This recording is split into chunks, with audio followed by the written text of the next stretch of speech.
Private jets, solitary confinement, and undiscovered victims. The Green River Killer's life in prison isn't like you'd expect. The Green River Killer murders sent waves of fear throughout the state of Washington during the 1980s and 1990s, and Gary Ridgway didn't fit the profile of most serial killers. For instance, he was married, had a child from a previous marriage, and was gainfully employed. But throughout each of his 3 marriages, he reportedly developed an insatiable sexual desire, which, along with his intense religious convictions, led him to hate sex workers. When first arrested, Ridgway steadfastly denied having anything to do with the Green River Killer murder spree. It was years before investigators were able to link him to the death of a sex worker using his DNA. He's been locked away since being charged in 2001. But if prosecutors hadn't struck a deal with Ridgway, he might not be alive today. A plea bargain will allow Ridgway to spend the rest of his life in prison. Confronted with extensive evidence, Ridgway was given a choice. He could either take his chances at trial, where prosecutors would seek the death penalty, or he could plead guilty in exchange for his life being spared. He changed his mind about fighting the charges and took the deal. Ridgway ultimately pleaded guilty to the murders of 48 women and girls, nearly all of them sex workers or runaways. In exchange for his guilty plea, Ridgway was given 48 consecutive life sentences without the possibility of parole. But that wasn't the end of it, as Ridgway's victims continued to be found after his initial trial. Upon pleading guilty, Ridgway was transferred to the Washington State Penitentiary in Walla Walla, Washington. In ordinary circumstances, this would typically mean sharing a small cell with another inmate. However, when cellmates are chosen by the administration, specific criteria are taken into consideration, such as an inmate's criminal history, physical and mental health needs, and work assignments per the Washington State Department of Corrections. The prison will not allow an inmate to select a cellmate, but will consider changes if someone has an issue. Recreation time is given to inmates daily. They are fed in a mess hall, and they have the opportunity to work at various locations around the prison. This work is based on their ability, criminal history, and the level of trust they've earned with the administration. While prison life is hard, there are opportunities for work and limited recreation that help to keep a person's mental health intact, along with the ability to socialize with other prisoners. Even in the most restrictive sense, human interaction is a key component to maintaining sanity. However, Ridgway reportedly doesn't get to experience a typical prison life.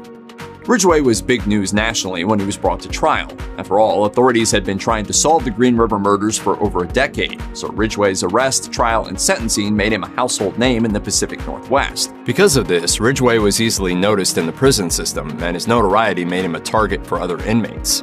Prison documents later revealed that because he was a target, his days would be numbered if he were to be left in the general population, per the Seattle Times. To spare Ridgway from being attacked and possibly killed by his fellow inmates, he was placed in restrictive custody. A&E reported that he is most likely still in this type of prison custody today, isolated in a cell by himself most of the day with little to no interaction with other inmates. According to the Washington State Department of Corrections, there are more than 150 inmates at the prison in Walla Walla in max custody.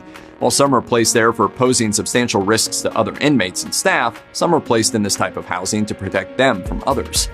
While it's unknown if he participates, Ridgway would be encouraged to enroll in programs offered to max inmates, allowing him to have carefully supervised interactions with other prisoners.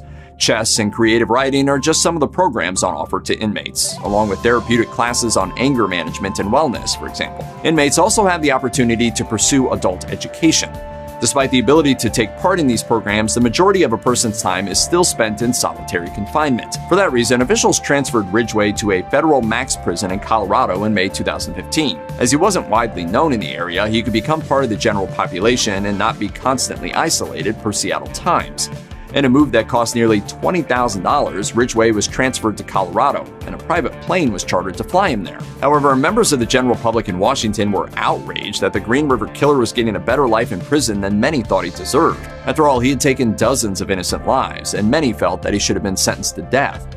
Law enforcement in particular was reportedly outraged, citing their need to have access to Ridgway as he was still a suspect in multiple unsolved murders. In the end, Ridgway's stint in Colorado was a short one, upon insistence of law enforcement in Washington. In September 2015, he was flown back to Walla Walla, where he remains to this day. According to Ridgway, he lost track of the number of women and girls he killed. Britannica reported that he stated in 2013 that he had probably killed more than 80 people, even though he was initially convicted of 48 murders. Ridgway was seemingly bent on killing as many sex workers as possible, claiming a hatred of prostitutes as his primary motive. Women had control over me, and I don't like being controlled. In December 2010, teens discovered the remains of Becky Marrero, a sex worker who had last been seen alive in 1982. Her body was discovered close to where another of Ridgway's victims was found. Authorities immediately tied him to Marrero's murder, hoping to close a missing persons case that was nearly 30 years old. In court, Ridgway pleaded guilty to the murder and received an additional life sentence. It's currently unclear how many more of Ridgway's victims remain undiscovered.